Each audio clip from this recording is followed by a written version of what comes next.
I mean, Minnesota's weak, bro. I've seen so much worse. This is weak. I can't even hear this. Aches has been suspended once again due to continual harassment of MLG and UMG employees. Bro, me and Aches, I fucking hated them when we played together. Hated them. Not for the fans, but for Pat. Aches, you. Fuck you, Aches. Little loser, dude. You're a little fucking complaining bitch. All you do is sit there and complain and bitch. Who are you? Who have you ever been? I've been doing this 10 years and I still can't remember your name. Aches is break. I just want to say real quick, I think Pat is one of my favorite people in the Call of Duty esports scene, because when you have the guy at the top that's dominating people, talking trash to people all the time, letting them know that they're not better than him, and he's going out there every time and beating you, he's, in my opinion, the Michael Jordan of COD, and I feel like it just comes from a really genuine place of competition. So I never really took any of this personal. I always personally felt like Pat was just trying to get the best out of his teammates and the people around him, and he always just knew how good he was. Through came in 2011 with the release of Call of Duty Black Ops. He wasted no time leaving his mark with Quantic Leverage alongside Bobby, Teepee, and Scump. And now we have a new champion, and that's going to be Leverage, who came in as a #1 seed and finished as a #1 seed. This was... Wait, real quick. Also, I just want to say, going into this first event, this is the Pat's first ever win and Leverage's first win. They were the best team in the game. I remember before I knew Pat, I would hear his voice online, and I used to think that he sounded a lot different than the way he looked. And then when I saw him in person, I'm like, this guy's voice just, I don't know, I just felt like he was like a taller, bigger, like masculine guy. I didn't think that he was going to look like a stereotypical gamer, I guess I should say. But man, did he back everything he said up in person? Did he back everything he said up online? He was intimidating. He was the most intimidating player in the game. Like, if you saw that guy's name join the game and he said something, you were intimidated by him. Scump's first ever tournament on the big stage, and it was Aches who was able to scout him and give him a shot. But as the winning dried out, Aches knew he had to be ruthless if he wanted to make it big, so he decided to drop Bobby in favor of Proofy. This decision paid off as Leverage won their second tournament of the season. Our win in Dallas, but here we picked up our new fourth. Everybody doubted us. We were again the underdog, and that's what we look forward to. As the Black Ops 2 season dawned, Aches made a daring move by bringing on Crimsix, a talented ex-Halo player looking to make his mark on COD. Complexity made it to the grand finals of UMG Chicago against his former teammate Scump and Optic Gaming. It's a 1v2, and then Teepee stuck in the corner. It's going to be all up to this, and they have position onto this. This is it! But after a grueling series, it was Optic who came out on top. And Aches saw Nade Shot get up in his face while celebrating, and emotions ran high. Oh my god. Yo, that right there, honestly, I think this is why the competitive Call of Duty scene blew up, period. I think it was a combination of two things right here in this moment. It was Hector, Optic Hex's vision for Optic Gaming, the way he saw that entire team running. Nade Shot buying into it, doing content full time. Scump being one of the most, if not the most talented player in the game. Putting those two guys on the same team and then having a person that could rival that team, because Big Timer was one of the best at that time as well. People don't give Big Timer his flowers, I feel. He was disgusting, but Aches was still top dog. And he also made a controversial move picking up Crim. I don't think anyone believed in Crimsix when he first came on, and he ended up becoming the Call of Duty GOAT. And I think a lot of that comes from his relationship with Aches. I think they pushed each other so much. But this was the moment to me. I was here when this happened. I remember the stream had 20,000 viewers. This is the year after 2011 Nats, where we didn't have that many viewers back then. And then all of a sudden the next year with rank play, a new game coming out that was actually entertaining to watch, Optic Gaming really at the very forefront of content creation and gaming. It was the biggest inspiration for me to take. I was like, wait, there's people in this scene like Nade and now Scump making a career out of gaming because people want to watch them play the game. Oh, this is so cool. And Aches is pushing them. Oh my God, Nade Shot's pushing him. It was this kind of like started it all, in my opinion. This was the moment right here. I don't think Call of Duty competitive esports would happen the way it did without Nade Shot, Hector, Scump, Aches. I think they needed each other so much in this moment. Are your champions? Oh, a real building here between Nadeshot This is and awesome. Aches unleashed his pent-up frustrations upon one of the most beloved players in Call of Duty. This catapulted Aches into the spotlight as the #1 most despised player in COD. But Complexity had a shot at redemption at the World Championship. In the losers bracket, the stage was set for an epic clash with Optic. Shout out Merc too. Six is going to be there to take out Nadeshot. Merc is very underrated. 3v3, and Big T's going to have that assistance here from Scump, but now it is going to come down to Ace, and Optic Gaming's moving on. They're moving on to the top 3. Oh my god. This is like one of Scump's, But it was Optic who once again one of his snatched the million victory, top plays of his career. with Scump delivering This the was final insane. blow. This put Aches and his team at a crossroads, and Aches dealt with it the way he always had, by dropping another player. Clayster was acquired, and despite having 0 tournament wins in his career, his addition propelled Complexity into the realm of unstoppable dominance. The front unlock. Teepee watching the flank. One go away now, and Grim is going to do it. That is it. Complexity takes out Impact, and they are crowned. Only regret I ever made in my life right here. This is right before Clay started dominating. I was teaming with Clay. The only regret in my Call of Duty competitive career, when I look back at every single roster move that I made or was a part of, it was picking Fears, and Fears wanted to keep Bobby and Saints when I should have just listened to Clay and kept Saints and Clay, and we should have replaced Fears with someone else. Because at the time, I remember Clayster, I'll never forget this. He took off in Black Ops 1. I didn't know who he was. He came back in Black Ops 2. He didn't really play much in MW3. There was nothing to play for in MW3. And when he came back in BO2, he was telling me about his success online in Xbox and MW2 online PCLs. And I'm like, well, I mean, I didn't really like put much weight into it. And he was streaming Standoff, Capture the Flag, and Scrims. I'll never forget. He had 3 total viewers on Twitch. And I just remember how confident Clay was. I should have just fully bought into him at that time because he was about to become a legend. And maybe it was a combination of people doubting him with his talent that pushed him so far, because this team was gross. The winners of MLG Anaheim. And you are the champions. How are you feeling right now? Feeling fucking great. I got the best team in the game. At MLG Anaheim, they unleashed a ferocious assault on the reigning champions Farico Impact. The victories kept on coming for Complexity, and they were slowly turning into a Dynasty roster. The final tournament of the season loomed, and fate had its own twisted plans in store. Once again, Aches found himself pitted against Optic Gaming in the grand final, hungry for revenge. The result, however, would forever remain in the hearts of the Green Wall as one of their most devastating losses ever. Optic Gaming go up 5-0. What a turn of events, Revan. I thought we would have been in bed by now. Scumpy, it looks like they're going to be partners in crime here. 40 seconds remaining. Clayster with the snipe on a J-Cap. Oh, he sees him in the the ticket booth. Ace will pick up that kill. It is all up to Nadeshot and 1-on-3. Optic, they were down, they were up by 5 rounds. Crimsix takes Ace, and there you go. Complexity, come back, down 5 rounds, and they are your MLG Fall Invitational champions. The success seemed endless for Complexity, but Aches, unyielding in his cold-blooded nature, made a decision that would send shockwaves through the Call of Duty scene. Clayster, the man responsible for transforming Complexity into a dynasty, was cut from the team. We were sitting there like figuring out the ins and outs of the game, and we saw that Clay was running, you know, fucking EO Tech on an AK. Just trolling us or a around. 6X on an AK, just trolling. And to rub salt in the wound, Complexity beat Clayster and Team Caliber at the next tournament, and Aches would let him know. Oh, with the Teepee sniper rifle!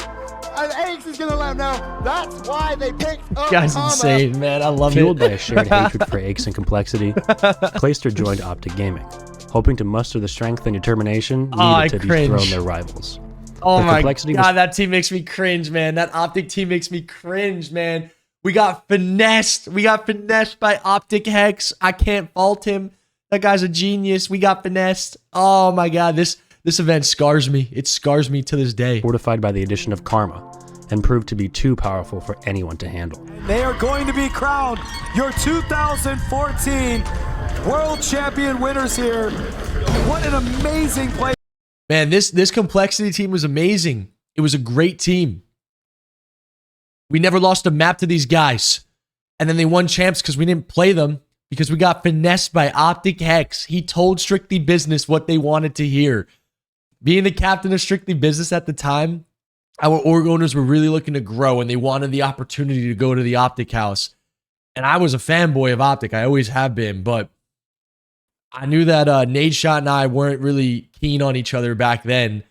Today, I think it's a lot different, but back then, I know that there was always like this animosity between him and I always was like, I want to say jealous of Matt in a way, because I wanted to be just like Nate. I wanted to do it my way, though. I didn't want to like do it with him. I wanted to do it my way.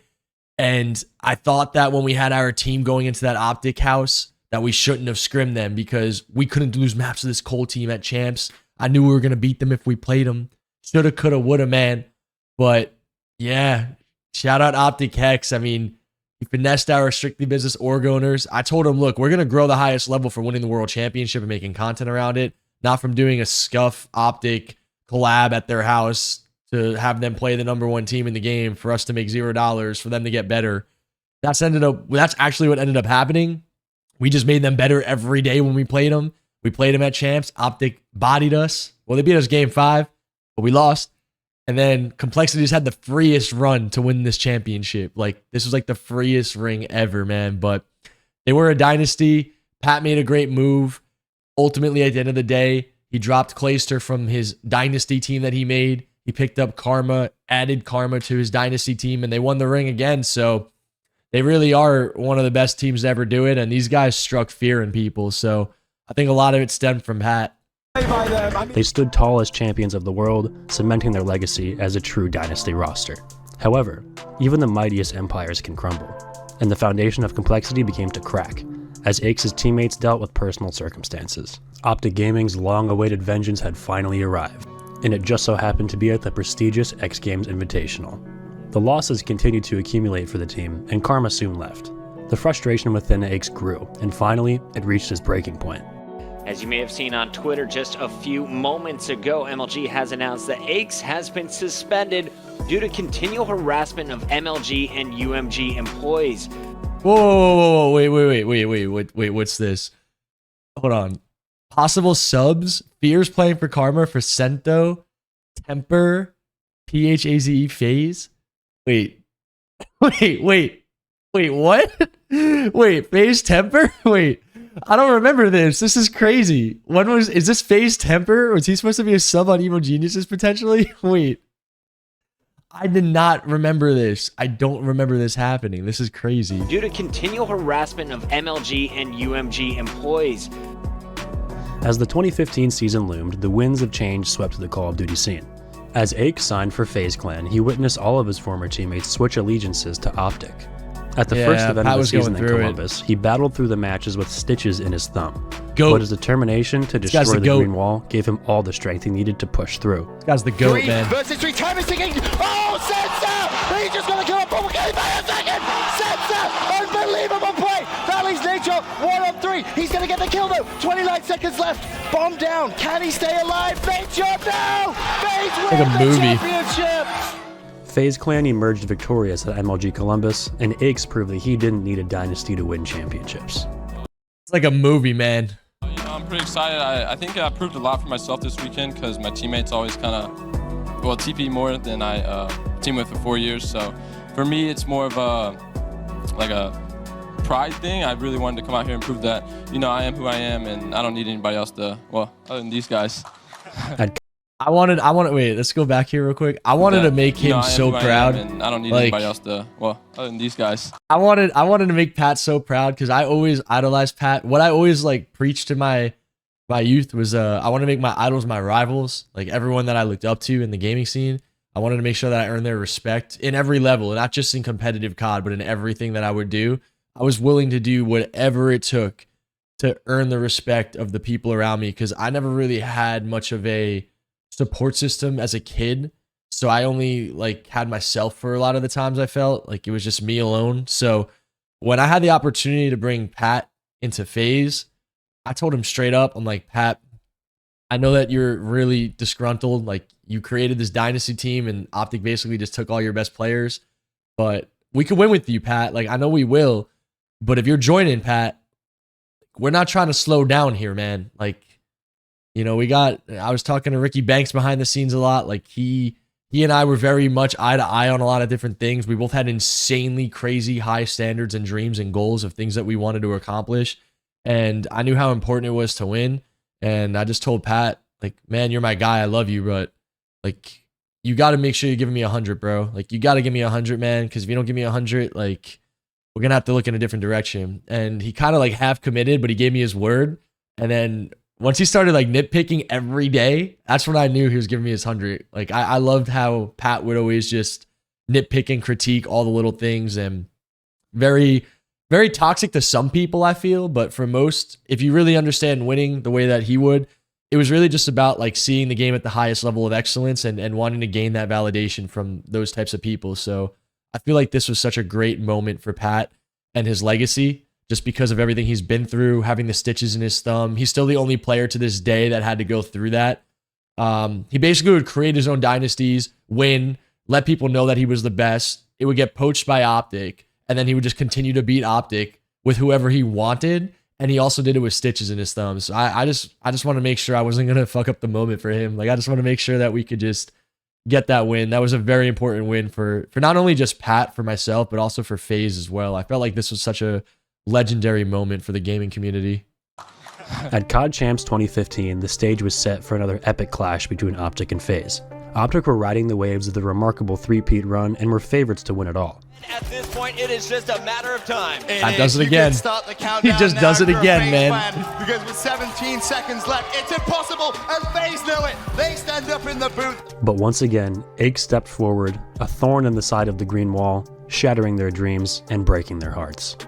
But how do you find yourself here every single year?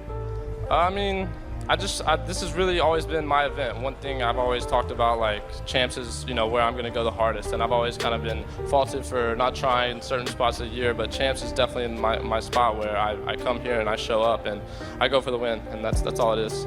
Despite a successful top 3 placing at the World Championship, Akes found himself struggling to replicate his earlier successes as the rest of the season unfolded, gradually fading from the MVP conversation. In an attempt to reignite the fire within, he reunited with a Dynasty teammate Teepee on Envy. Man, let bygones be bygones. I'm ready for Akes to go hard and just make sure he's not shoving anybody. That's all I'm saying. But clashes with his teammate Slasher ultimately led to his departure from the team. All you do is sit there and complain and I'm bitch. trying to win. I can't Shut your dumb ass mouth, dude. And to make matters worse, Akes watched from the sidelines as Optic Gaming secured championship after championship. The conversation surrounding their potential to surpass Complexity's legacy gained traction, with the final piece of the puzzle being the coveted World Championship. But Akes was not willing to let that happen without a fight. At the World Championship, he got his opportunity. It was Optic Gaming against Akes Cloud9 in the loser's bracket, and the stakes couldn't be higher. A very nice setup as well. Formal's able to pick up one. He's not going to get traded out as well. Karma doesn't get the second. Player coming, challenge over top. Formal's going to be able to help him out. Karma going for the kill. Formal up to you. 1v1 situation. Assault coming over. And a full 1v1. Optic Gaming. We will see you. So guys, I was also, guys, I've been a part of, if you couldn't tell, I've been here for a lot of these moments. I was actually here when this happened. I was analyzing Black Ops 3 Champs, and I was so bewildered by this one because Pat had this thing about him where you basically just had to get his word, right? Like, you knew I've known Pat for so long. He's one of my closest friends in the entire gaming scene. If Pat's trying, there's no one else you want on your team. If Pat's giving it his all, you want him more than anyone else. But his highest highs have been so consistently high where I felt that he was looking for other things to play for because he kind of already proved himself so many times. It was just like my perspective on Pat. And I felt like when this match was about to happen, I was like, this is almost impossible for Cloud9 to win. This Optic team is stacked. But he just does it every single time. Pat just does it every single time. I remember analyzing this and I'm like, I just knew I was about to witness something insane. I knew Pat was going to pull it off again. Not to take credit away from Ricky, Lace, and Assault, especially since Assault had that final kill. But everyone that played with Pat, and I guarantee you every one of his teammates would say this too, when you felt that feeling when you were sitting down with him and you knew Pat was really giving it 100, you couldn't let him down. You had to make sure you saw it through to the end and you got that win. So this was another moment for Pat's legacy where I was like, he just always finds a way to get it done. Fudging later. History repeated itself for the third time in a row as Aches dealt yet another blow to the formidable Optic Ricky going Gaming awful. champs. Awful. I make a team I and love it. every year, like I make something happen of it. So I mean, you can talk about my ability or whatever, but the results are there no matter what. So honestly, it doesn't bother me. I mean, people are going to talk, but I'm still beating their favorite team at the end of every year. Patrick Price was obviously satisfied with defeating Optic Gaming once again, but he ultimately fell short of the glory of the championship. For 3 consecutive years, Aches found himself unable to secure a single tournament victory, and his career seemed all but over. It happens to the best of A players. glimmer of hope emerged when Aches and Evil Geniuses reached the grand final of CWL Seattle in 2018, facing off against his old teammate and rival, Slasher. I mean, I'm looking right through him at Gunless. I'm not worried about Slasher at all. I got 2 sons up on this main stage with me, and the better one's sitting beside me, so I'm not much worried about it. Unfortunately, Rise team was so victory good. eluded Aches on this occasion, and his quest for another taste of victory continued. This team was filthy. EG. So we won't have Optic versus Formal, but we'll have Optic versus Aches. Remember. As champs approached, Wait. Is Nameless the reason why Optic got T24 champs? I did not know that this is how this went down. Nameless drew a live lotto to pick the pools for champs, and it just so happened that Optic and EG were in the same pool. Shout out Nameless, man. This is crazy. Wow, that's insane. EG. So we won't have Optic versus Formal, but we'll have Optic versus Aches. Remember. As champs approached, Aches carried the weight of a 1,300-day losing streak on his shoulders. Another failure to deliver in this pivotal moment would surely mark the end of his storied career. Aches finds one.